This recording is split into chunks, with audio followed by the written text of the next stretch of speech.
Hello, everyone. A quick disclaimer before we get into the episode. Green Team received an arc of A Drop of Corruption by Robert Jackson Bennett, courtesy of NetGalley and Del Rey.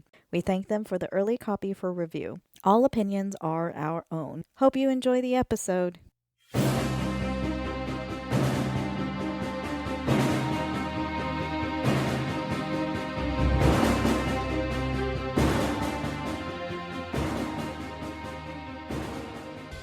Hello everybody, this is the Legendarium Green Team.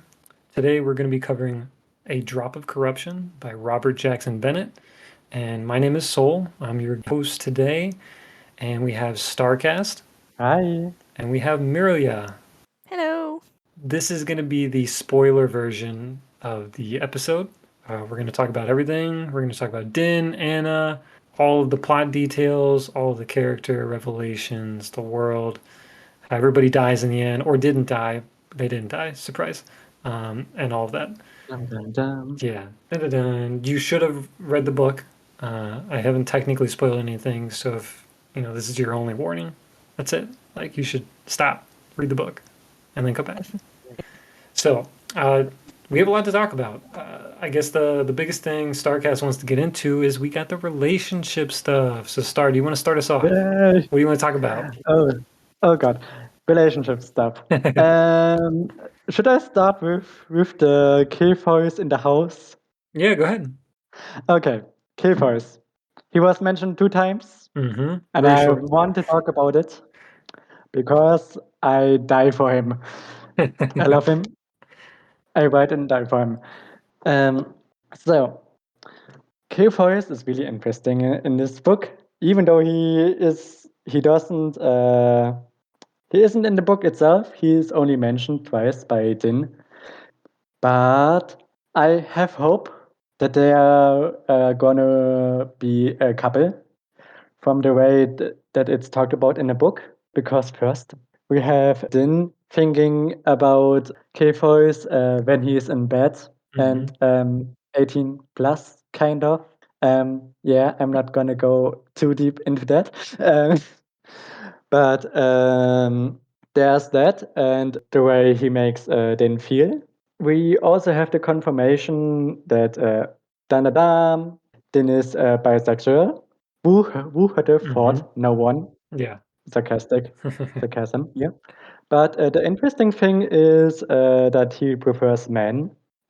So that was my first thought. So, maybe he really is gonna end up with K-Voice. But then the ending happens, and it's kind of uncertain now because there are 2 directions Robert Jackson Bennett can go. Because it's kind of sad in the sense of K-Voice will understand that I'm not coming back, and then that could be either an endpoint. Yeah, I think I agree. Or yeah, it could be used for more drama. I think we're probably going to get more drama. I hope it. I agree that definitely the majority of this book and the time skip from book 1 to book 2 is Din trying to cope with the amount of sexual relations he's been having with how many people is definitely leading to signs of missing somebody. So I think it's definitely signs of Din wanting more than what he can have. Well, his sexual relationships, I think, have multiple reasons. For once, he misses K-Voice. Not heartbroken, but in a sense, heartbroken. The other thing is dissociation from his job, because it's kind of hard on him in the sense of that he has to see all this horrible stuff, and he feels like he can do a lot against it and thinks that he can do more in another job, which would also take him back to K-Voice. So there's that, and I think his sexual relationships is in part to distract himself from that pain. Yeah, he's under immense pressure. Mirlya, what do you think about all this? To be completely honest, at the end of the first book, I was surprised at how deep a connection supposedly Din and Cepheus had formed. And so for me, coming back to this book where he's sort of mentioned at the start and you can kind of feel like Din's pining a little bit for him, I didn't feel like there was going to be that I didn't feel like he was endgame. Oh, okay. But I also felt like Din obviously had all of this pent up sexual frustration, and he was, like you say, utilizing his nighttime activities to get away from everything that's happening during the day. But I thought that it was funny the way that it was portrayed, and that Anna is quite clearly aware of everything that he's doing. Yeah, the way she describes it is funny too. Yeah, and tells him to rest, and he does the complete opposite. And yeah, because you're saying in the first book with that do I understand correctly that you meant that you didn't feel the deeper connection? Yes, because I didn't feel like they spent enough time together. Yes, I agree with that. Because my sense of the relationship, and I don't want to go too deep into that because I I don't want to have the possibility of the Robert Jackson Bennett listening to this and saying, "Damn it! Now for legal reasons I can't do that." But I'm gonna say my feelings on the matter is that it was casual in the first book. Like, even in the end, it was more of a, hey, we find each other attractive and we like each other personalities. Let's have fun for the next few days. So in a way, a casual relationship. And I think that through those days, we didn't see that Din may have kind of developed a crush on K-Voice, but because he had to go, didn't really go anywhere. And so it just festered over that year. And now at the end of the second book, it's it's gonna be really interesting if it's gonna be used for more drama, because I'm just gonna throw it out there. In the first book, it was mentioned that Kefoi's parents wants Kefois to marry and get children. So that can be used for a lot of relationship drama. And it would be really interesting to have a book set at a Kefoi's family home where maybe a case happens, and maybe Kefois is kind of traumatized from his time at the border and has decided to marry someone and get kids. And the way this could be used for drama, relationship drama, when Kefois Din suddenly emerges from out of nowhere, and Kefois and Din have to deal with their relationship that hasn't developed. And if Kefois decides to go through with the wedding, I think I like your theory. Yeah, I'm just living for the drama. I do think that I just want the drama. I want the drama. I know you like it. You're over here cheering for the drama. I know. I can see Sounds it. like you've got some fan fiction planned. I need to He write it. does. I think that Din is someone. Remind me, because like I said, it's been a year since I read the first book. But while I was reading this one, if I remember, Din was not very sexually active or experienced before Cephalus. I forget. Is that how you say his name? But Cephalus was. He's a little bit older. I believe he's more experienced. He's in the city. So I think this is something that the feelings are not fully reciprocated on both sides, whereas Din is pining a little bit, whereas we may come back to revisit Cephalus, and like you said, Star, I think he may be like engaged to some lady or something like that for his family or whatever, and Din may have been building things up in his head a little bit, and we could see that fallout happen, which would also be fun. But I think that's probably my theory. It could be either a fallout or a relationship development. Depends Yeah. on a All lot of depending on the things. outcome and whatever's going Yes. on. Mm-hmm. Yeah. All right. So, what other relationships did you guys want to talk about? possibly the mentor-mentee of Din and Anna, or did you guys want to jump into some of the more plot specific? I mean, while we're on characters, let's talk about Din and Anna. Yeah. Mirlya, what do you think? What do you got between these two awesome mentors and mentees? I mean, Anna is just Anna. Like, there's no way to describe her. She's just this brilliant but crazy and just she's vulgar. She's somehow likable. yeah. At the same time, but she's also disgusting in the way she acts. It's very intriguing. I love reading about her because and then seeing Din get both used to and appalled by her actions and how she disgusts the character, like the secondary and tertiary characters. It's very funny to see them react to Anna and how she operates in the world. And everyone's just and I everyone asks Din, is she always like this? And Din's just like, yeah, that's just Yeah, her. it's normal. What I found really funny is when he talked to the oh god, I forgot what they're called.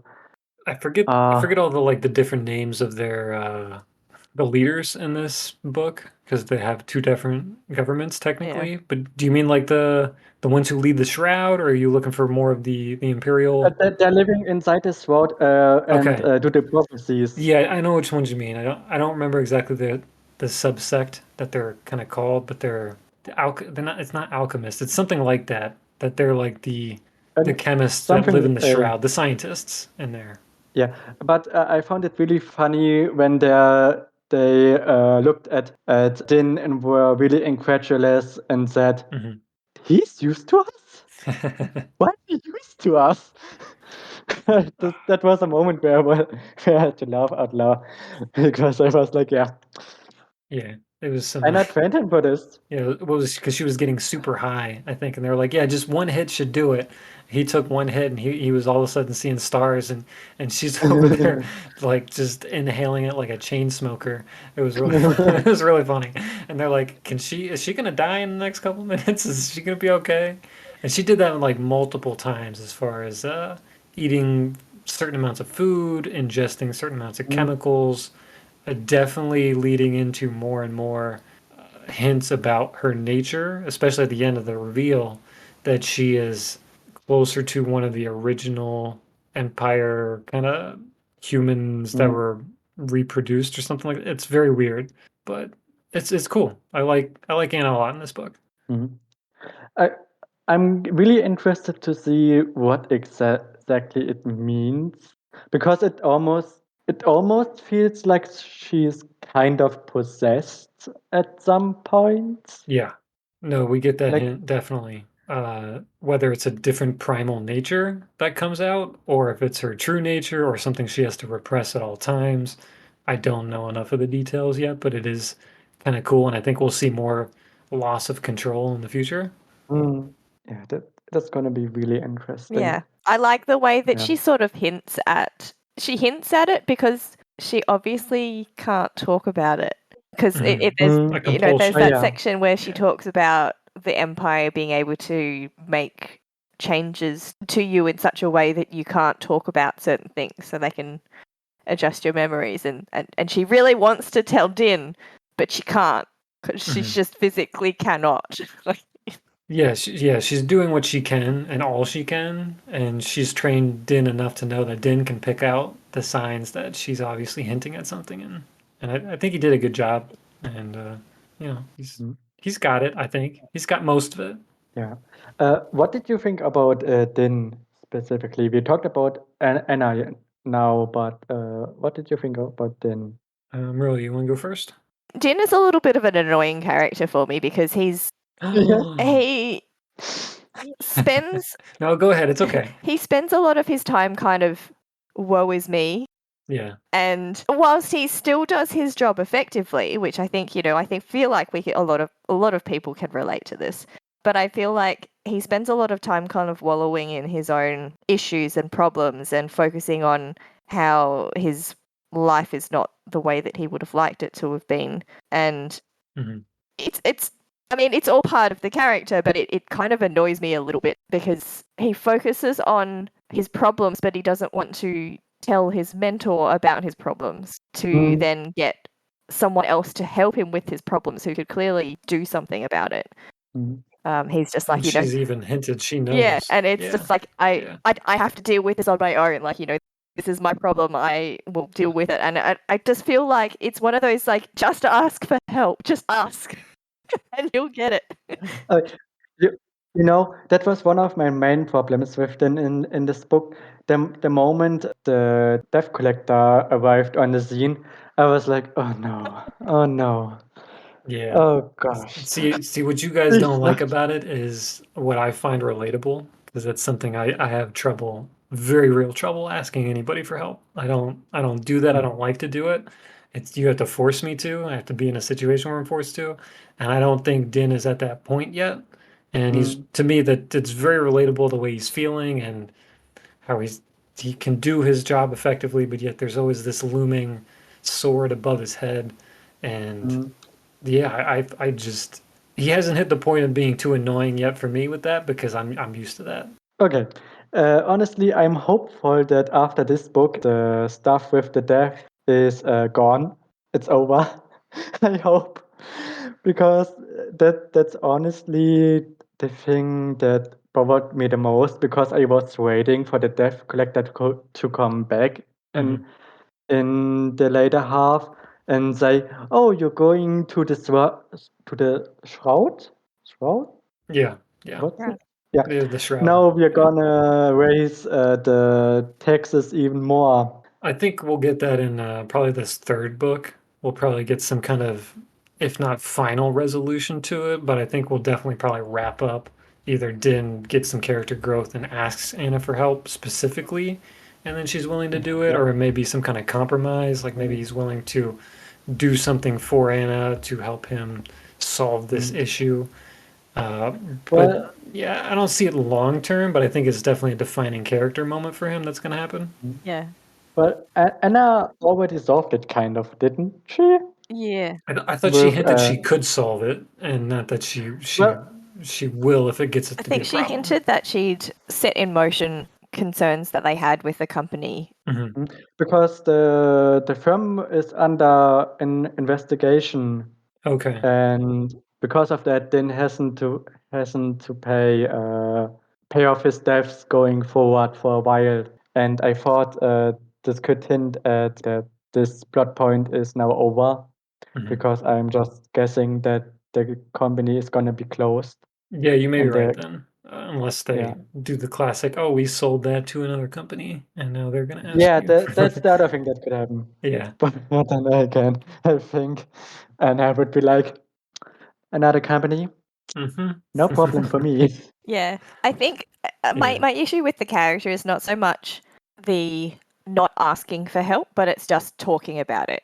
It's he's just keeping everything bottled up, and even just it's like, it's my problem. But I don't want to burden anyone else with it. And she's a murder mystery solver. Like, you can burden her with this information. She already guessed that he can't read.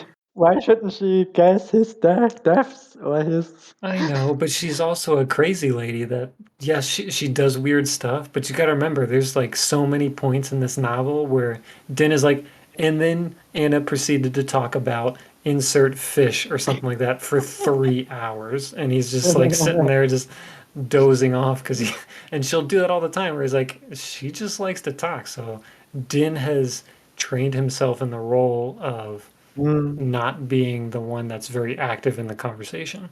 But, she's asking him about how he's going without asking in so many words, like trying to hint at him to tell me, but he just doesn't.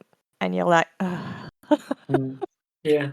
No, it's definitely one of those where you hit your head and you're like, come on, man. But I do see why hitting your he's head doing against it. the wall. Yeah, I do see why. I just, it doesn't bother me as much. So, but yeah, I do like him meeting the secondary and tertiary characters. His relationship with the one warden is fun. I like in this book. Yeah. Not well, I guess technically both wardens.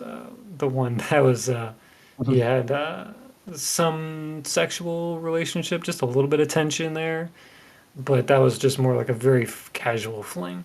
But yes, very casual. yeah, so it was fun to see him interact with the world, and I liked the shroud a lot. If we want to get into the shroud was a cool. I like the plot element of it's Mm. kind of like almost like the prison-esque of scientists. I kind of liked it. It was interesting. What did you guys think about the shroud? Well, personally, I didn't look forward to it because I was scared of the death collector. Hmm.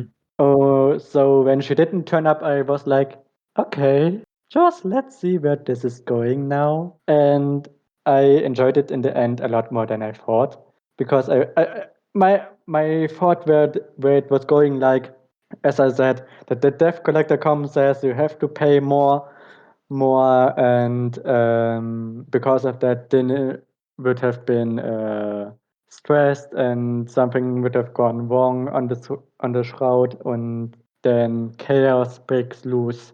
But that didn't happen. So I was positively surprised in a weird way because I really liked the two. I still can't remember the names. Yeah, I know it's been a The little two bit. prophets. I just call them prophets now. Yeah, The those Apoths. I like the descriptions though. The the bald headed and they're always like almost like alopecia where they make sure there's no skin on them to prevent any Mm. contamination. That was cool. There's very some cool stuff in there. I also found it really interesting how they were dressed. That they were dressed in notes Hmm. because they needed room to write all of it. Mm. And I Yeah. thought that was really cool word building in a sense. Yeah, distracted by anything, no Mm. communication except by sound. Like it's very cool tapping. I like the concept and it was a very I don't want to say it was incredibly well executed, but it was interesting enough to where I enjoyed the small amount of time we spent with it. Mm. Really, what did you think about the shroud? Did you like it? I really liked the shroud, and I liked the way that it was presented as a very risky place, but then whilst you were actually there, you didn't feel like the people who were there felt like they were at risk. It's like that Mm. was their home, and they were quite comfortable in the area. But like everyone on the outside Yeah, is like, oh, you need to go through all of these. it's spooky. You need to go through all of these things to make sure that you don't bring contamination into the shroud. You don't cause an accident. All of these things. And see, I don't know whether or not the Leviathans are otherworldly. Like, have they come from another world, or are they just part of this world that has just been living I somewhere in like the distant I ocean or think something? I mean yeah, essentially it's the same thing. It doesn't really matter, but I think possibly like another world because they gives off that eldritch vibe of kind of Uh, Lovecraft where they're just bringing weird stuff into the environment, and the environment's now adapting around them. Yeah. My theory is that they are changed humans, Mm, okay. and that they are living under the sea, and that they maybe have their own culture. And well, honestly, I don't think they have their own culture. I take that back because I think they're more like the emperor or the Mm. what Yeah, that are what do they call it? consulate. It's like that primal kind of human being that's been adapted from Yes, it. The Carnum. yes, Yeah. yes. I think they that they are. We know that the consulates don't stop growing. So my guess is that the Levians are the old people, the The Carnum. the ones Yeah, the the Khanum, that's yeah what it the is. Khanum, Yeah. that they are the Khanum who are now living under the sea and just continue to grow and grow and grow, and for some reason go up through the water, because I'm pretty sure it was mentioned in the first book that they have a face that looks very human on somewhere under stomach, Mm. and because of that I'm guessing that there are some either Carnums or something else human. Okay. Underwater, huh? I'm I'm not sure what I even think. I'm thinking maybe aliens. I'm not too sure. I'm not sure. I brought up a book that I thought had some interesting parallels to the Leviathan, which I'm not sure if many people have actually read it. It's the Winnowing Flame trilogy, and there are creatures in that called behemoths that with themselves bring... they're a bit of a mystery, and they change the environment around them as well, very similarly to the Leviathans, and I thought it was a bit of an interesting parallel because that series is reasonably old, but there's probably... I'm sure that there are ways that you can come up with the same idea without having been influenced by it, but I thought that it was interesting the way that they sort of did the same thing. I'll have to check that out. I think you did mention that in the server a little bit ago. Yeah, I always get the vibe, I think, of Attack on Titan. So whenever my friends were watching me read it at work, they're like, all my coworkers like, what are you reading? I describe it to them, and I'm like, it's kind of like Attack on Titan. If they know what that is, I'll explain it. And they're like, okay. And I'm like, mixed with some like kind of alchemy, plant-based magic system that's infusing people. And they're like, what? I'm like, yeah, it's a murder mystery like Sherlock Holmes. And they're like, okay, this is very weird. And it's a lot of fun. I think the Leviathan part is... If it didn't have that, I feel like I'd still be interested, but not as interested in the overarching plot. What did you think about because we're talking about the magic and alchemy in this book? Because I thought it really interesting with the Leviathan's blood and the dispenser, was it? Yeah, that was cool. I Yeah. mean, it's got those elements of body horror, just like the first book Yes. did, but this was at a different level. And so it wasn't just body horror as how most body horror is interpreted during like horror films. It's more of plant, like you said, it's infusing with plants, it's infusing with the environment. It's like a different mix, which is its own flavor. It's very weird. It was a little graphic at times, but I mean, I can't be mad at him. It's my imagination imagining all these things, and he's just the one who put the words there. So The thing is, I have a very hard time imagining things. oh, okay. So I was like, thank God, do I have a hard time imagining things? Yeah, it worked out for you on this book, didn't it? Yeah, I just sort of, Mirlya, you like that yeah, one? it's like the plants. I mean, we got a fair amount of it in the last book, and I don't think I was as shocked when they described like this explosion of this melding of plants and people as a result of the explosion that happened in the jungle, because I was like, well, that happened in the last book. It was I feel like it was more of a shock in the last book where this person had just suddenly become plant, like plants growing I out felt of like them. that was almost more like a tree. Yeah, it was like they became the tree. This was more like you became everything. I guess you're right.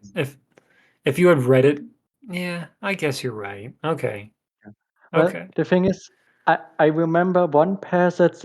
I think it was something like the teeth was growing out of grass or was hanging from grass, and I just thought about it and it was like, damn, that's meta. Yeah, it's very messed up.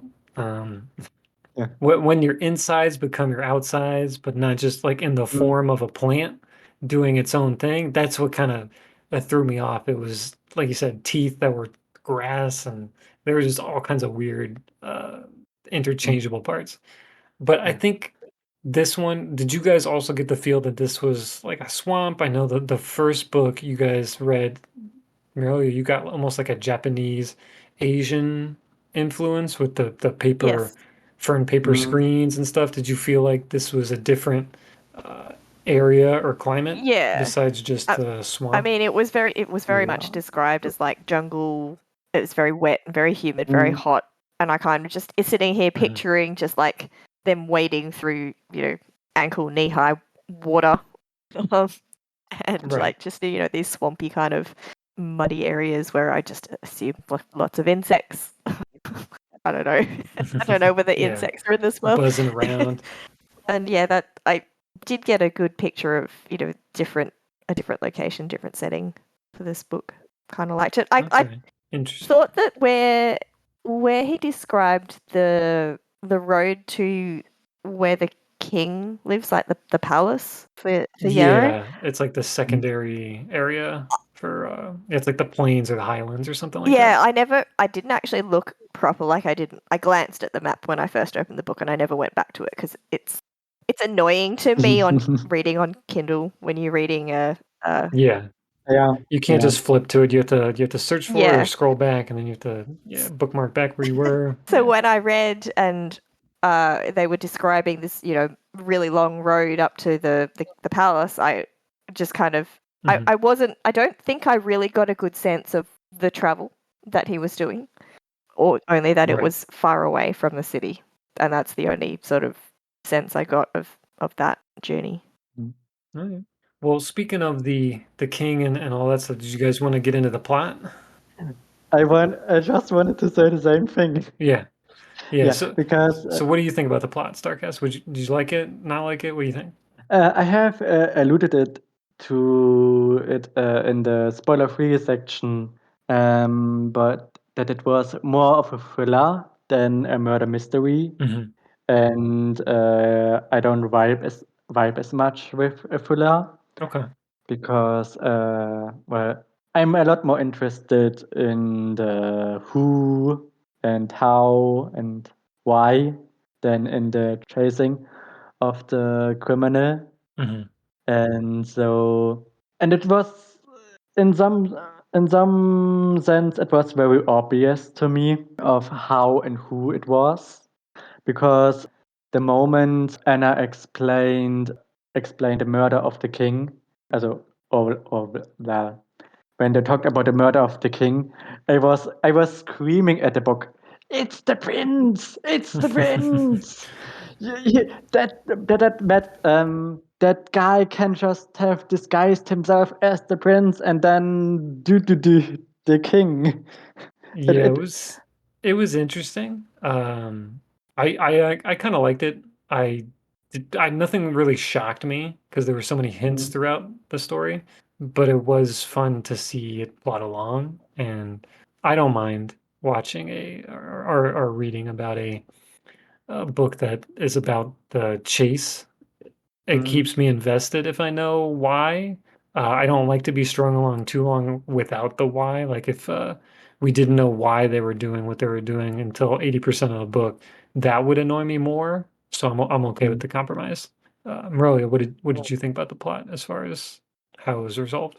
I thought that we've got supposedly, a similar situation. Well, I wouldn't say it's similar situation, but a situation where you've got, a murder of. It starts off with the murder of a person with that you can't figure out how someone potentially got in or out of the room because all of the doors are locked, the windows were closed, etc., etc. It's like 3 stories up, whatever. The mystery. The mystery. And then you've still got kind of all of these little clues and hints, and it's a how did this person actually achieve all of these things that seem to be impossible to be able to do it. I almost felt a little bit like we didn't get the same sense of Anna just being all-knowing as we did in the first book, and I thought she was very reactionary in this and one. I thought that was I didn't think that not necessarily off character, but I felt like it was a bit too much. It was a little, yeah. Also, like she seemed to be able to predict things a lot better in the first book and know things about what had happened, whereas this one I felt like she was at a loss, and I didn't feel like that was necessarily like I thought that like you say, it was a little bit more obvious to us about who it was, and I feel like Anna hadn't cottoned onto who it was. Well, maybe she had, but she was focusing on how, and I think that I don't know. I felt like there was something that was just missing a little bit from the first book with Anna's brilliance. Like obviously we got a sense of Anna is weird and crazy and disgusting and whatever else it is that she does, but I felt like we missed that point where she was actually brilliant. Yeah, it was more like, as Soul already said, that she was more very reactionary. And I think also the problem a little bit was that it felt more like she was only, in quotation marks, losing again and again and not really making any progress. for long periods of time. Right. And it kind of started to feel a bit what's the word? It started to track a little bit for me, because I was like, when are we going to move forward? When are we going to? It just kind of felt like we are walking on the same floor tiles for a very long time. Right. Time when we as the readers are already further ahead. Yeah, and like there was I think a section in the story where Anna is telling Din all of the things that she wants out of the discussion with the commander of the Shroud, and then the commander of the Shroud just presents them with all of this information that Anna said that she wanted without actually talking to it, and I'm like, is that not fishy? Like they're obviously hiding something. Yep. And I didn't get the sense that Anna was kind of just like, oh, they've given me all the things that I wanted without me having to ask, and didn't really think too much of it. Whereas we're sitting here on the side, I don't read a lot of mysteries and thrillers, and I don't watch a lot of crime movies or videos and books or whatever. And I just felt like it's right there, like it's really obvious they're hiding something. Well, I think the thing is that I think Anna noticed it, but she didn't really mention it like she would have in the first book. It felt like it felt a little bit out of character.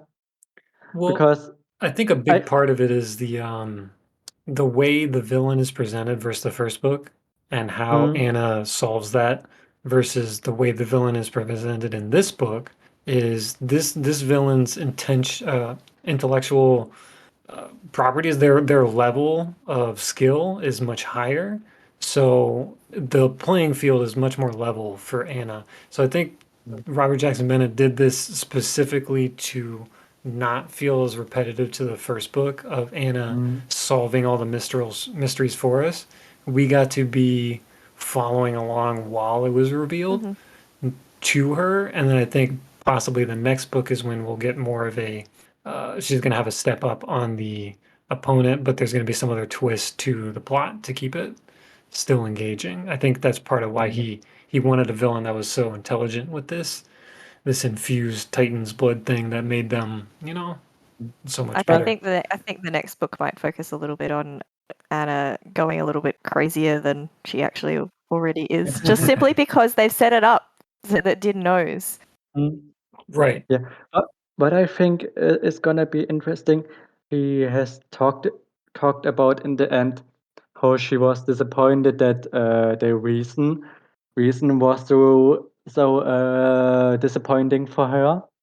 So I could imagine that the next book is a lot about the why someone has done it. Yeah. Because there are some really interesting possibilities, I think, about why someone would do it, would murder someone. And I would be interested in Anna having something like, or even Din having a moral crisis in the next murder, because the murder, in a sense, was justified. That would be interesting. Yeah, that would be cool. Yeah, I'm curious how they mix it up in the future. I'm curious to see where we go as far as the world, because I like the stakes in this. It wasn't just like Anna kept telling Din, is like, will you solve murders? So that time skip that happened between book 1 and book 2 is really just Din feeling a little bit down that all he does is solve murders. And she used this case to point out, I was like, yes, you solve murders. And then occasionally you solve murders and stuff like this where you're even more important than just solving murders. Is we do stuff like this too, to give him more perspective of his place in society and his importance. All right. So what else did you guys want to talk about? I'm trying to think of. We hit the plot. We hit the relationships. Was there any other characters you guys wanted to give a mention to? We haven't really talked about the warden. That's true. You have mentioned her, but we just got sidetracked. I did like her backstory and how she's probably not going to be in the next book, but maybe like the fourth book she'll get to make an appearance because Anna Oh, was it's able gonna to be pull fun. strings and help her. Yeah, I liked the way she interacted with the world. Yeah, I really hope we see her again because I want to see her mentor and how they are just done with her and just exasperated because of her and the things she does. So like a reverse Din and Anna, that would be funny. Yeah, I think it would be good to see the different relationships. Yeah. I thought that putting her in the story as someone who has come across from Yarrow to the Empire but was still very Yarrow was a nice crossover between the people of Yarrow and the Empire and how your own people don't necessarily support themselves, if that makes sense. Oh, Their system was rife with slavery and corruption, and so her coming across to the Empire, the Empire was actually a good thing for them. And you can see both like the good and the bad sides of it, because obviously colonialization in our world has not necessarily got a very good rap, and all sorts of other things, but that we'll leave that discussion for another day. In this particular book, you kind of see that the actual Yarrow government and the king, they're a little bit more, I would say, corrupt than the Empire has been portrayed as. And it's interesting to see someone who has been brought up on the Yarrow side almost defect to the Empire and be like, I'm Yarrow, but you guys owe me nothing. My heritage doesn't owe me anything because they didn't take care of me, type of thing. Mm-hmm. What I also thought interesting, it was only mentioned kind of in passing, but parts of the culture was abandoned because the empire came in with the houses that they have that they grew houses out of plants, but now they don't do that anymore, and houses are slowly withering away. I found that interesting, and that is a negative part of the empire coming in, and then as you said, the positive parts that slavery would be abandoned.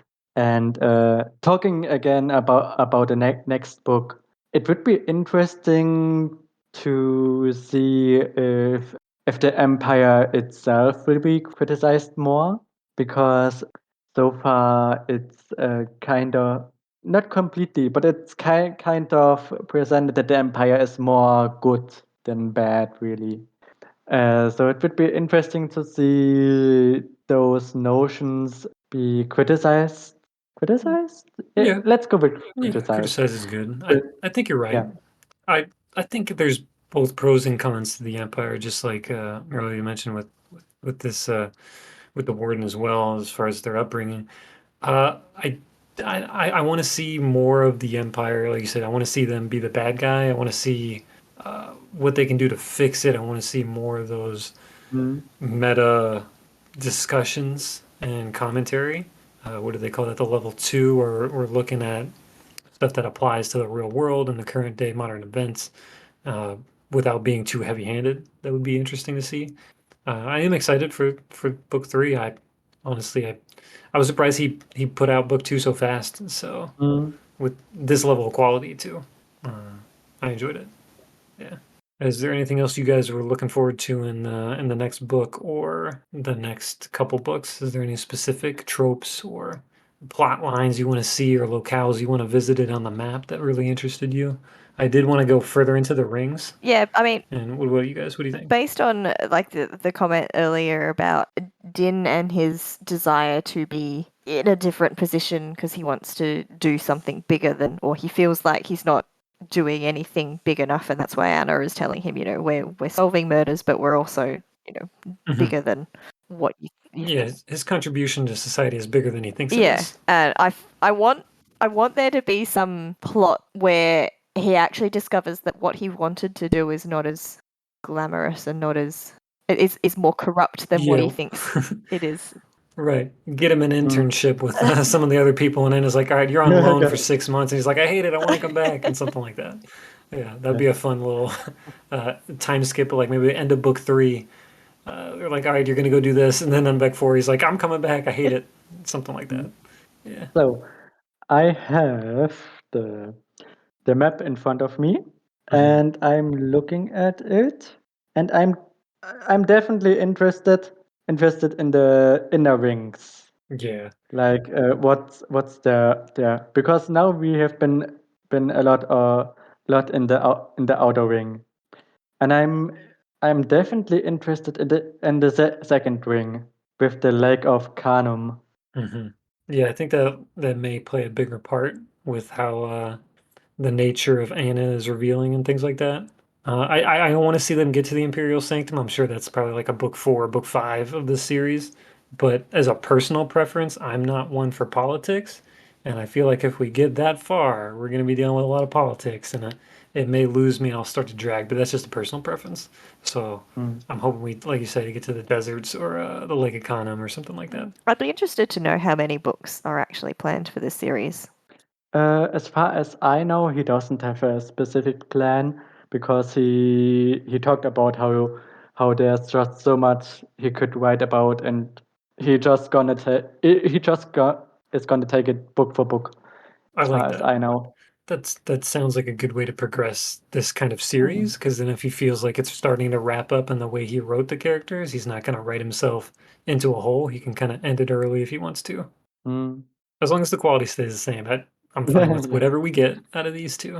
That's okay. I'm expecting maybe like 5 or 6 books, but it really depends on how this third book is. If we get more of the revelations we did in the second book, as far as the origins of Anna and things like that, I feel like there's no other places to go besides the origins of the Leviathans and things like that. I don't want us to get too much reveal to the world unless we're getting to that wrap up part. Yeah. It's hard to say how many books it's gonna be. Like, it could be so many. It could. I hope so. I hope it's like 15 books. Give us if he gets more ideas for murder mysteries, like give me more. It's fine. I'm okay with that. And then just wrap it up at the end when they My wallet disagrees, but I wouldn't mind reading more books. That's a good point. That's true. But this is a nice palate cleanser, I feel like, for the type of books I read. I'll read a lot of trilogies and series. So when I can read a book that I read the last one a year ago and I can jump right into this one and not feel too lost and immerse myself and then just back out, I'm okay with my wallet being opened for that kind of book. Yeah, I'm just gonna say I'm never gonna say no to more Din and K-Voice. You're hooked. He's got you. That's what he wanted. I want to know what happens between them. I want to know. What would you do if nothing happens? Ooh, you're gonna torment I him. would be devastated.